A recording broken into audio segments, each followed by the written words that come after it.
Dubai की government का और वहाँ की अथॉरिटीज का ये कहना है कि पाकिस्तानी अनस्किल्ड हैं। एक तो उनको कोई हुनर ही नहीं आता, कोई स्किल ही नहीं है पाकिस्तानियों में, तो कोई फ़ायदा नहीं है। दूसरा ये कि वो उनके जो अ, तौर-तरीके हैं वो ठीक नहीं है पाकिस्तानियों के। वो लंबी-लंबी नमाज़ें पढ़ते हैं। अपनी जॉब के दौरान जब जॉब पर होते हैं, तो लंबी-लंबी नमाज़ों पर चले जाते हैं और इतना वक़्त ज़ाया होता है इसमें। तो ज़ाहिर है कि ये एक सेंस ऑफ रिस्पॉन्सिबिलिटी जो है वो उनके अंदर नहीं है। फिर ये बताया गया कि इतनी बड़ी तादाद में इंडियंस भी दुबई में मौजूद हैं, यूएई में, लेकिन वो स्किलफुल हैं। इंडियंस जो हैं वो बहुत स्किलफुल हैं, उनके पास बड़ी और वो ऐसा भी नहीं करते कि अपनी जॉब के दौरान इतनी इस रिस्पॉन्सिबिलिटी का मुज़ाहरा करें कि जिसमें वो लंबे-लंबे अपने पूजा के लिए चले जाएँ और कहें कि जनाब हमारा तो ये टाइम जो है ये इबादत के लिए है तो हम तो नहीं आएँगे। वो कहते हैं इंडियंस ऐसा नहीं करते, लेकिन पाकिस्तानीज़ ऐसा करते हैं कि जनाब वो नमाज़ का कह के जाते हैं और लंबी छुट्टी पे चले जाते हैं। ये वैसे ये जो आदत है ना ये काफ़ी जो कुछ पुरानी है और ये रच-बस गई है, इससे ज़रा थोड़ी-सी निजात हासिल करनी चाहिए। अमूमन ये होता है कि जब किसी मुल्क के अंदर इलेक्शंस हो रहे होते हैं तो अनसर्टन सिचुएशन होती है कि पता नहीं कौन वजीर आजम बनेगा, इलेक्शंस का जो माहौल होता है। लेकिन तार साहब 10 साल में पिछले नरेंद्र मोदी की जो हुकूमत है, इतनी मजबूत पॉलिटिकल स्टेबिलिटी है कि इंडिया की जो स्टॉक मार्केट है वो 5 ट्रिलियन के लैंडमार्क पे पहुंच गई है तार साहब। और ये मजे की बात है, अभी सिर्फ 5 राउंड जो हैं वो हुए हैं, अभी 2 राउंड पड़े हुए हैं। लेकिन जय हिंद दोस्तों। हिंदू धर्म के ग्रंथ गीता में कहा गया है कि आपके कर्म आपको वापसी में मिल जाते हैं, चाहे वो अच्छे हो या बुरे। इसी कथन को सच साबित किया पाकिस्तानियों ने। यूएई, जिसको हिंदुस्तान में अमूमन दुबई के नाम से जाना जाता है, किसी समय यानी कि 1980 के दशक के बाद जब वहां तरक्की और विकसित होना शुरू हुआ तो उस समय सबसे ज्यादा पाकिस्तानियों को इस्लाम के नाम पर वहां पर काम दिया गया। दोस्तों, वो समय था जब यूएई में हर तरफ पाकिस्तानी ही नजर आते थे, लेकिन कहते हैं कर्मों का फल सामने आता है। धीरे धीरे वहां पाकिस्तानियों ने अपराधों में, झगड़े फसादों में हिस्सा लेना शुरू कर दिया। और जैसा कि पाकिस्तानी करते हैं, किसी भी देश में जाने पर वो सबसे पहला काम वहां पे जाके भीख मांगना शुरू कर देते हैं। दरअसल पाकिस्तानी मदरसे में पढ़ते हैं और मदरसों में कोई स्किल नाम की चीज उनको नहीं सिखाई जाती। धीरे धीरे इन कर्मों का फल उनको मिलना शुरू हो गया। और अभी पिछले दिनों यूएई ने अपने यहाँ पाकिस्तानियों के आने पर पाबंदी लगा दी। दरअसल यूएई ने 41 साल तक के पाकिस्तानियों पर आने में यूएई में पाबंदी लगा दी और इसकी घोषणा भी कर दी।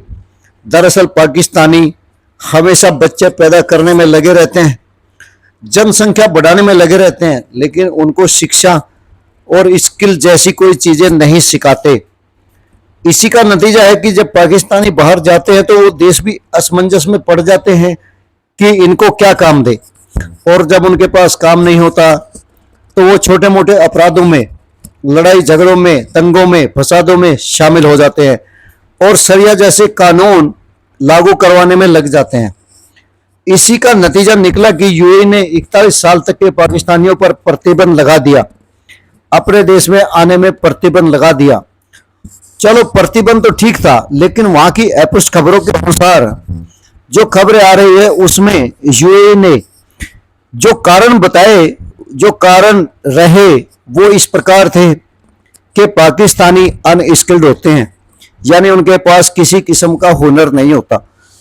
दूसरे नंबर पे वो कहीं भी गंद फैलाने के लिए मशहूर है। राह चलते रास्ते में, रोड की साइड में वो गंद फैला देते हैं। दूसरे नंबर पे यहां तक है, इतना घृणात्मक काम बताया गया उनके बारे में कि वो नहाते तक नहीं, उनमें से बदबू आती है। और सबसे जो महत्वपूर्ण बात उनके बारे में बताई गई कि वो धर्म के नाम पर अपने काम चोरी करते हैं, यानी कि नमाज पढ़ने जाते हैं और काम पे वापस ही नहीं आते। इसी तरह वो झगड़े फसादों और दंगों में भी शामिल रहते हैं। इसी कारण यूएई ने, पहले सऊदी अरब ने भी इस पर बैन लगाया था, अभी यूएई ने भी अपने आप बैन लगा दिया। यानी पाकिस्तानियों के कर्मों का फल उनको वापसी में मिल रहा है। दरअसल धर्म के नाम पर पाकिस्तान के लोगों ने ये धंधा बना लिया कि धर्म के नाम पर रोजगार, धर्म के नाम पर रोटी और धर्म के नाम पर सब कुछ उनको चाहिए, लेकिन ये कब तक चलेगा? ये अब चलने वाला नहीं है। खाड़ी के देश, लगभग सारे देश पाकिस्तानियों को अपने यहाँ आने पर बैन लगाने को मजबूर है। दरअसल पाकिस्तान में दुनिया भर की सबसे ज्यादा तेजी से बढ़ने वाली आबादी है, वहीं सबसे ज्यादा अशिक्षित व अकुशल मानवों की फौज भी पाकिस्तान ने दुनिया में खड़ी कर दी है, जिसको पाकिस्तान में रोजगार देने में असमर्थ है। ऐसे में धर्म का सहारा लेकर ये लोग खाड़ी देशों में रोजगार तो पा लेते थे, लेकिन खाड़ी देश भी कब तक सहन करते? आज उनको भारत जैसे देशों से कुशल श्रमिक और पढ़े लिखे ग्रेजुएट उनको मिल रहे हैं, तो उनको पाकिस्तानियों की आज जरूरत नहीं है। और धर्म का चूरन एक हद तक ही काम करता है, जो कर चुका है। इसके बाद यूएई हो या सऊदी अरब, सबने सिर्फ हिंदुस्तान और वहां के रहने वाले वासिंदों को प्राथमिकता देनी शुरू करती है। आज खाड़ी के ये देश सिर्फ और सिर्फ भारतीय लोगों को ही रोजगार देने के लिए तैयार है, और वो चाहते हैं कि भारत से आने वाले लोगों के जो संस्कार है, जो सनातनी संस्कार है, उसके कारण हिंदुस्तान से आने वाले लोग उनके देशों में अच्छे से काम करते, अपनी ड्यूटियां निभाते हैं और उस देश के प्रति वफादार भी रहते हैं। इसी को देखते हुए खाड़ी के देश हो या यूरोप के या अन्य किसी देशों के लोग, वो सब चाहते हैं कि हिंदुस्तानी उनके देश में आए, रोजगार करे और उनके देश को तरक्की के रास्ते पर ले जाए। आगे आप पाक मीडिया को इसी पर सुने, जो इस बात को बता बता कर रोने जैसा हो रहा है और अपने देश और अपनी शिक्षा व्यवस्था और अपने हुक्मरानों को कोस रहा है।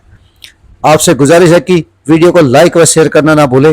धन्यवाद। अच्छा, बहरहाल उसके अलावा उनकी तरफ से मुबैना तौर पर एलिजिडली जो कि जिन जर्नलिस्टों ने ये बात की वो मैं आप तक बता रही हूँ। उन्होंने कहा कि जनाब ये भी कहा गया कि भिखारी आते हैं, जहाजों में भर भर के जो है वो भिखारी पहुंचते हैं और वो फिर भीख मांगना शुरू कर देते हैं। हम क्या करें, बड़ी शर्मिंदगी होती है इस सिलसिले में। फिर ये कहा गया कि ये कोई सफाई का ख्याल भी नहीं रखते पाकिस्तानी, और इस तरीके से जो है वो गन डालते हैं वहां पर।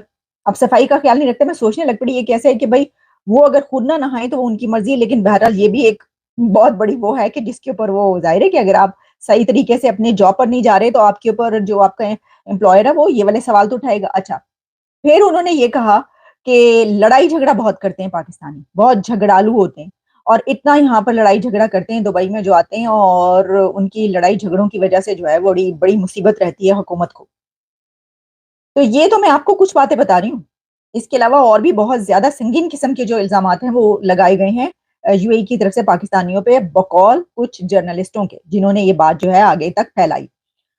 तो इसमें फिर ये भी कि जो वहां पर और काम करने वाले हैं उनसे उनको शिकायतें नहीं है। जैसे कि मैंने बताया कि इंडियंस वहां पर कितनी बड़ी तादाद में काम कर रहे हैं, लेकिन उनसे शिकायतें नहीं है।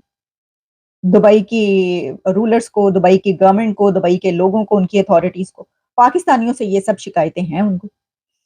अब क्या दुबई ने पाकिस्तानियों के वीजाज बैन किए हैं, तो उन्होंने अब जो उनके पाकिस्तान में जो भी वीजाज का काम करते हैं उससे पूछा, तो उन्हें ये पता चला कि जनाब हाँ, ये बात वेरिफिकेशन के बाद बताई जा रही है कि पाकिस्तानी खासतौर पर जो अंडर 42 एज के हैं मेन, सिंगल मैन भी इसके अंदर कहीं पर किसी जगह लिखा, उसके लिए दुबई ने अपने वीजाज जो है यूएई ने वो ब्लॉक कर दिए, वो नहीं दिए जा रहे। कि ऐसा क्यों है कि दुबई ने पाकिस्तानियों के वीजाज ब्लॉक किए? तो उसमें ये बताया गया कि जो दुबई है वो आपकी सियासत को देखा जाए तो वो उन्होंने एयर टाइट सियासत करते हैं। एयर टाइट से मुराद है कि चांस कहीं से नहीं लेते। और दूसरा जो मैंने बिलखसूस ये देखा है कि जिस तरीके से मोदी साहब का जब अगर आप पोर्टफोलियो स्टडी करते हैं, जिस तरीके से उनकी डेडिकेशन और उनकी एक जिस तरीके से ही started as a political worker, और फिर और जो मैं बिलखसूस है खास कर बात करता हूं कि मोदी साहब अपने जब लोग सियासतदान जब जीत जाते हैं तो वो एक रिलैक्स मूड में चले जाते हैं, फिर गलतियां भी करते हैं, फिर बदले भी लेते हैं, बदले की सियासत भी करते हैं, फिर चांसेस लेते हैं, टीम मेंबर्स अपने उनके वजीर जो है उनको खुली छुट्टियां मिल जाती हैं, करप्शन में बात। मोदी साहब अपने इलेक्शन कैंपेन मोड से बाहर ही नहीं आते। इलेक्शन के दौरान 2-4 स्टेप लिए गए हैं, मैं हैरान हूं कि वो भी उनके हक में जा रहे हैं। जिस तरह आप देख लें, दिल्ली के चीफ मिनिस्टर साहब हैं जेल में, केजरीवाल साहब, लेकिन कोई असर नहीं पड़ा। उसके बाद आप देखें कि इस इलेक्शन के दौरान ही आज ईरान का ये हादसा हो रहा है। इलेक्शन के दौरान इलेक्शन तो हो रहा है। फिर उसके बाद मैंने देखा है जिस तरीके से आज हम बात कर रहे हैं स्टॉक मार्केट की, आज से हफ्ता पहले थोड़ा सा फ्लक्चुएशन हुई है, लेकिन 2 लोगों ने फौरन उसको कवर करने की कोशिश की है। अमित शाह साहब ने भी स्टेटमेंट दी थी, डॉक्टर जयशंकर साहब ने भी उसको एड्रेस किया था, इसी फ्लक्चुएशन को। तो चीमा साहब इसी इलेक्शन के दौरान श्रीलंका वाले भाग के चाइना गए हैं, चाइना ने बंदरगाह की एक्सपेंशन की है, लेकिन इसी इलेक्शन पे उन्होंने फौरन जाके ईरान के साथ डील बना ली। इसी इलेक्शन से फौरन पहले आपने देखा होगा कि अमेरिका के साथ तनाव आया रिलेशनशिप में, जयशंकर साहब फौरन रशिया पहुंच गए। तो ये देखें, ये चीजें, इसमें एक चीज देखनी होती है कि लीडरशिप और डेडिकेशन और नेशनलिज्म। मोदी साहब का या अमित शाह का कोई प्रोग्राम नहीं है दुबई में प्रॉपर्टी बनाने का। डॉक्टर जयशंकर साहब जो हैं, उनका कोई इंटरेस्ट नहीं है कि कनाडा में मेरे बच्चे पीआर ले लें, पब्लिक परमानेंट रेजिडेंसी।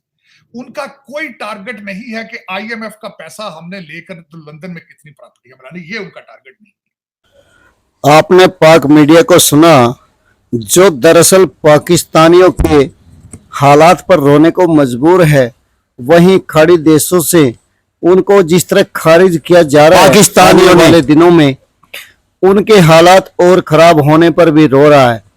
दरअसल यूरोप हो या खाड़ी के देश, कोई भी देश नहीं चाहता कि उनके देश में अनस्किल्ड लेबर आए या पढ़े अनपढ़ जैसे लोग आए। खासकर मदरसे से पढ़े लिखे लोगों को कोई भी अपने यहाँ रोजगार देने के लिए तैयार नहीं है, भले ही वो इस्लामिक देश हो या फिर यूरोप के देश।